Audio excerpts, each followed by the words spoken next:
Oh, as the thumbnail depicts there. Yeah, unbelievable.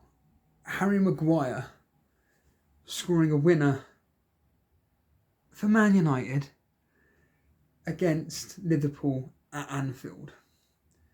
Now, interestingly enough, you may be shocked to hear this, but Man United do like playing Liverpool at Anfield. That's now the third time in 5 matches, or more specifically, the third time in 3 games at Anfield when Man United haven't lost. In fact, that's 2-2, 2-2, and now a 2-1 win. Obviously, we're here to talk about FPL, apparently. Gakpo and Salah were, of course, the fear going into this particular fixture, and rightly so. But Gakpo seems to be the Liverpool attacker to be getting in our teams. I've already bookmarked him in for, I think it's like game week 12, game week 13, I can't remember now. But I ain't touching Salah with a barge pole. I'm not touching him at all. I agree with D-Unit, he is not worth the 14.4 million or whatever he is. And it is weird how every season with FPL, that when a player is priced up, especially to an extortionate rate, we feel they don't perform at that rate. And certainly in Salah's case, I remember Robin van Persie when he went up in price. Haaland, wasn't it last year, when he got injured loads of times and just wasn't performing at the rate he was doing the season before. Yet, ironically, this season, you'd happily pay 15 million for him. And it just goes on and on and on. So next season, when they price Haaland at 15 million, he won't be producing the double-digit hauls every single week. I do find it very strange how FPL works in that way. But certainly going back to Salah, he is coming nowhere near my team unless he shows some real form in the next 3-4 game weeks, which is unlikely. Then I will not be bringing him in whatsoever. It will be Gakpo. I'd already got him in my plan FPL, as they will. But certainly, this particular game week, whether you're aware or not, whether you even care. I mean, I barely care, but I hit my wildcard and it's done okay. I think the one player that I'm most disappointed in was João Pedro not scoring anything of 3 goals, according to Sam Matterface. And Troy Deeney's a very, very, very selfish player. A very selfish player. That's really good. It's really good that he's a really selfish player.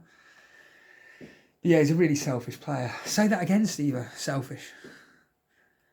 And essentially, from that aspect, that's good. But to not get anything from 3 goals is a bit disappointing. But Chelsea's fixtures are the reason why I brought him in, with the likes of Burnley, Sunderland up next. In fact, I had him earmarked as captain. What? Some muppet, one of these losers that comments on the videos will write, you mustn't captain Pedro. Yeah, just look at the sarcasm that I'm saying as the fireworks. Diwali, happy Diwali, Many happy returns with that. Fucking hell, man. Looking forward to that all evening. But yeah, certainly with me looking at the fixtures this particular season, and more specifically going with the wild card and looking at the fixtures and going, West Ham have got good fixtures, Chelsea, Arsenal, to name 3. There was a point with my wildcard team where I did have Paquetá as a triple up, and I thought, triple. Shane made the point about, West Ham aren't going to score many goals, and do I really think Bowen and Paquetá are going to continuously getting goals and assists in each game? A good point. But certainly I wanted 2 West Ham players. I thought, you know what, Juve, they've got some good fixtures. I'm earmarking the Burnley one, mainly, to potentially clean sheet in that one. But yeah, like I said, with Bowen, I'm happy to own him. There's no other striker other than maybe Voltemada that I would even consider looking at. But again, he's another one where fixtures, weeks ago, if you remember, I had a choice between Chris Wood or Voltemada. You all know which one I went for. Literally, you can go back and see it in the stream. That's why I had a choice. But the reason why I went with Chris Wood is because of the fixtures, and we all know what happened there. Yeah, you called him a cunt, didn't you? Oh, can't be saying the C word, Steve. No, you can't be doing that. But in all seriousness, you couldn't predict the fact that Voltemade was going to score against Arsenal, and then he seems to have gone and scored against every single team under the sun. Whereas the other strikers that you're bringing in are doing absolutely nothing, despite the team scoring goals. Sounding a bit bitter there about Pedro, Steve. Yeah. But no, I think from the standpoint of my wild card, going with Nick Pope, pretty standard template pick, good fixtures as well. Chalobah I'm happy with, like I said, Chelsea fixtures are good. Jouf, again, already explained my reasonings. Gabriel speaks for itself. It's the double Arsenal attack.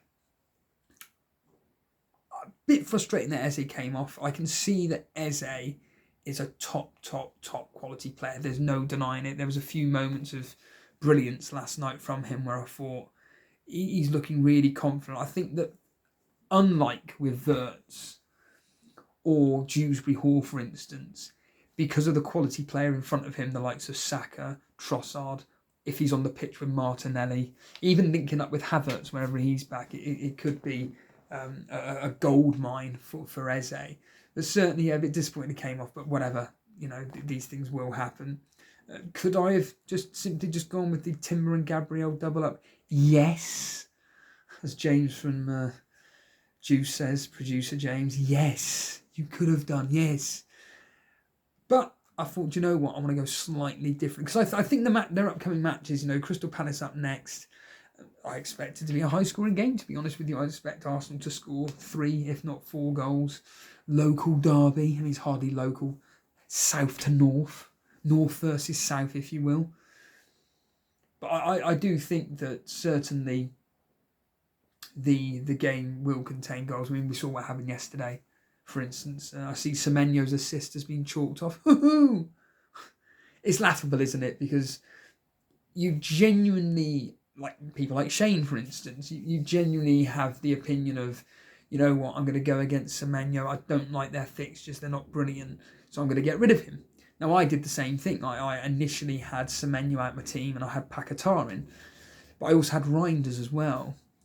But there was always a benching headache between these particular individual players. And I thought, I can't be bothered to have a benching headache each week. So what I'm going to do is just stick with Semenyo. Plus, there's a lot of value in, what is he now, 8 million? And in a few weeks' time, after the Man City game, Bournemouth fixtures, they improve, they increase. And that's where I've earmarked to be bringing in Senese in my team at that point, because Bournemouth fixtures turn for the good. Obviously, yesterday's result was a complete freak anomaly. I saw a few people. JJ, if you're even bothering listening into this, he actually sold Mateta this week.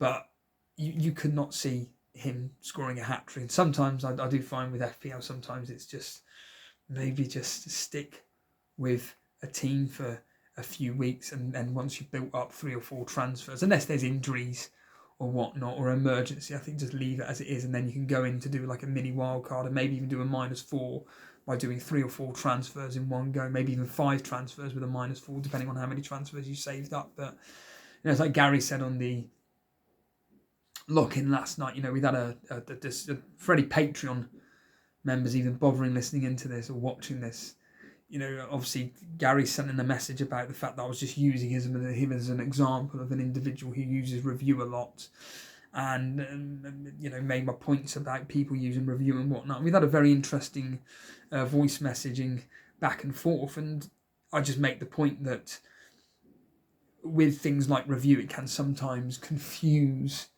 managers, and I just equated it to the world of fitness, where you can have an individual that, like me, for instance, uploads a poxy video about how to get big biceps. And then some moron will say, no, you can't be doing it like that, because actually scientific studies say that you should be doing this particular exercise instead.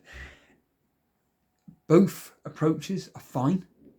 It's just the fact that the same outcome will still happen, but one person's using scientific-based evidence on how to train biceps, whereas me, it's just a tried and tested method. And it's the same with FPL, isn't it? You've got people like me, Shane, and so on and so forth with the eye,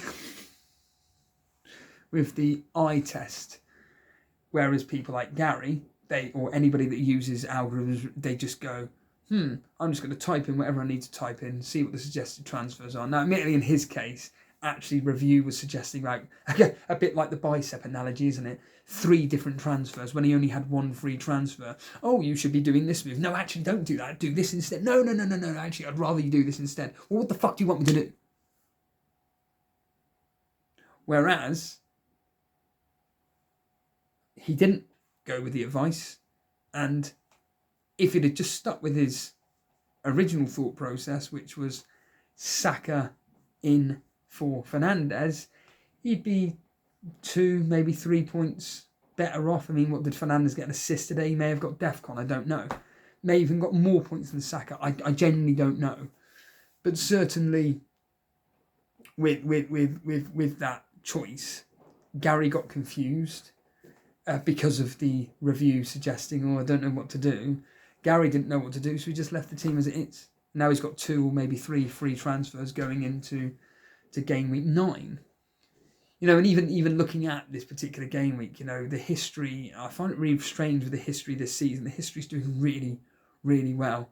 It got the Burnley prediction right. It got the Newcastle one right. It technically got the Man United one right, even mainly suggesting the fact that they didn't expect Man United to lose in this particular fixture. The Aston Villa one was frightening. The Aston Villa one was... Aston Villa have now won 4 games out of the last 7 2-1 against Aston Villa. Think about that. It's really interesting to see, and certainly I'll be interested to see what the history suggests for next week. For instance, the only one that went a bit haywire was of course the Crystal Palace 3, Bournemouth 3. But again, no one predicted that. But certainly, with this particular game week, everything's kind of gone to how we expected. It's all really because a lot of people had most of their players playing yesterday. A few people today had Kudos, nothing. May have had Poro, Van de Ven. Okay, Van de Ven got an assist. You then had, of course, Fernandes, Salah, Gakpo, but not too many assets playing today. And of course, going into tomorrow, I can't imagine anybody having Brentford, people that are kind of semi-serious about the game, having Brentford assets, and it would be just down to, all I've seen is Bowen, Paquetá and Juve. That's the only ones I've seen for tomorrow. There may be, Alex Vollo, for instance, has got Somerville. He brought Somerville in, which is good to see. But other than that, there's no real major differentials tomorrow playing. There may be the odd person that has got Thiago in their team, or Collins. But other than that, I can't imagine many people. Oh, Flecken's another one actually. Now thinking about it, but yeah, it's gonna be. I really hope tomorrow West Ham pays off for people like myself that have gone balls to the walls and thinking that West Ham could do quite well over the next 3 or 4 fixtures. And yeah, I think from a Liverpool aspect, if you own Salah, I think it's just get him gone. Just get him gone. He's stinking up your teams, and I think it's a bit of a worry now for Liverpool, of course, losing, 4 on the bounce. They've lost, and Arne Slot throwing on everybody but the kitchen sink today, and just didn't work. Yes, Gakpo missed an absolute sitter right at the end of the game with that. I don't even know. Do you know what? If that happened 100 times out of 100, he's scoring 99 of them. Obviously, I want to mention the fact that obviously Burnley won 2-0 yesterday. I've stated this before and I'll state it again. We are literally on par with exactly what I expected the results to be this season. In the sense of, did I expect anything against Tottenham? No. Did I expect anything against Man City? No. Did I expect anything against Man United? No. Did I expect something against Sunderland? Yep, we got 3 points. Did I earmark Nottingham Forest as a potential draw? If not maybe a win, but maybe a draw. Yep, and what did we get? Oh, we got a draw. And then up against Leeds, I expected us again to get something out of that game. And we got a win. We got a win. And that literally was a 6 point. If Leeds had beaten us yesterday, they would have been 6 points clear of us. Now we're, what, 1 point behind them? You know, we're 2 points off Newcastle. The bottom half of the table, apart from Wolves, is extremely tight. It's really tight down there. And I think that Sunderland at the moment, they're going through a stage, a bit like maybe Luton, maybe a better version of Luton, where they've brought in some high-quality players, the likes of Xhaka and... let's do that face of a content creator. A Dingra. But in all seriousness, they've brought in players which suit the system, fit the system, and are Premier League proven quality. So I think that they're going to do all right, but they may start falling off by Christmas. But hey, their home form is absolutely exceptional. I still think Burnley, will be relegated. But without a fight, I think we're going to really put up a fight. And we've got Wolves up next. Scott Parker will be targeting that to get something out of it. I'm expecting that game to be 0-0, 1-1, or 1-0 either way. Hence why I bought Kretschy. You know, Kretschy, the one that scored an own goal yesterday. I got Kretschy specifically mainly for that game. And then, you know, when I looked at my plan FPL, I looked at it and I thought, as the upcoming fixtures, I don't need to play Kretschy again. However, this Burnley fixture is ideal, and I like targeting promoted teams. So I think that would be right to play Kretschy against Burnley. Like I said, I expect it to be a really, really tight game, and yeah, it's not going to be goals. But yeah, we're putting up a fight, which is that's the important thing. And ironically, Wolves have now, okay, they played Sunderland away. We as FPL managers are working out that Sunderland are tough opponents away from home. At home. But away from home, are they going to be a bit like Leeds?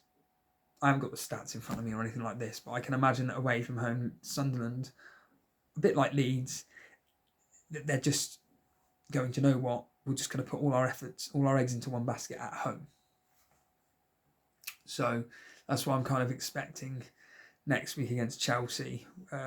Chelsea should be beaten quite comfortably. I think the likes of Estavo, Neto, as Shane said, all the O's. What's his name? João Pedro, yeah, all the O's. Gittins, Casado, Enzo, if he's fit. Yeah, I think they'll do okay against Sunderland. And the irony is, of course, is that when you don't expect Chelsea to keep a clean sheet, which was against Nottingham Forest, they do, you're expecting them to keep a clean sheet against Sunderland, they're probably going to concede 2 goals. But yeah, overall, this game week, I think, has been on exactly what we kind of expected. We expected Arsenal to keep a clean sheet. They kept a clean sheet in a very flat... I mean, I had to turn it off, the game. I watched basically majority of the first half. I think I said to Ray, like 38 minutes. And then I thought, this is just drab. Second half, put it on, and I watched about 10 minutes, and I'm like, stuff this. I am sticking on 24 Series 5, which is absolutely phenomenal. So, yeah, anyway, the point we're standing is that, of course, that game ended 1-0. And we know that Arsenal away from home, a lot of their games are always like the likes of 1-0, 0-0, 1-1. They're always tight games. I think it was something when I was doing the score predictions with Shane on his channel, Double Pivot. Basically, I said that, well, look how many goals Arsenal have scored away from home. I think it was something like 3 goals away from home, conceded 2. It was something ridiculous. But at home, they scored 11 and conceded 1. It's something ridiculous like that. So yeah, if you have got double Arsenal defence, you just stick with it. And whatever other combination. I mean, a lot of people, I think, have gone with the Gabriel Saka and Gyökeres. But Gyökeres is a problem. Gyökeres is a problem. There's no, unlike Voltemada, there's no confidence in his game at all. Is it because the players aren't feeding him? I have no idea. But certainly he does seem to be a problem. I think that Arsenal fans are kind of screaming for Havertz to return. Could be completely wrong. Drop a comment below. They just hate it when YouTubers do that, actually, when you're watching a video. 9/11 conspiracy. Oh, that's going to get us some... Yeah, I was watching a 9/11 documentary, or more specifically a vlog about 9/11. And this guy had just gone to the New York Museum and everything, and he was just talking away and stuff. He goes, drop a comment below. Let me know what you were doing on 9/11. Oh, fuck off. It's just morbid. Anyway, whatever. But certainly, I think coming out of this game week, I don't even know what points I'm on. And yeah, it's just a case of hopefully getting a green arrow, hoping that Bowen and Juve get something out of tomorrow's game. Preferably, it's not going to be a clean sheet, I don't think. I think tomorrow's game is going to be like I think Brentford score, and it's going to be something like 2-1 or 3-1 to West Ham. I think Nuno's had some time with his team now. I think he's kicked them up their backsides, and I think that now is the time, as Jamie Sasta sings for Hatebreed, I think now is the time for West Ham and Nuno to start climbing the table, because those players, you know, unlike with Nottingham Forest, who are an absolute fucking joke. I mean, I don't know if you saw that video online of the owner high-fiving and shaking the hands of the players after the match, which I just think is fucking mental. Yet he has the audacity to then sack the manager. Yet it's these idiots of players that are the ones that are... Yes, things like tactics and formations, I get all that, but these are the players as well that aren't performing. So yeah, for the... Was it Mariakis to be doing that? I find it highly, highly, highly disrespectful, but... Yeah, anyway, I'm waffling now. I've got to get out of here. Cheers for watching. See you later.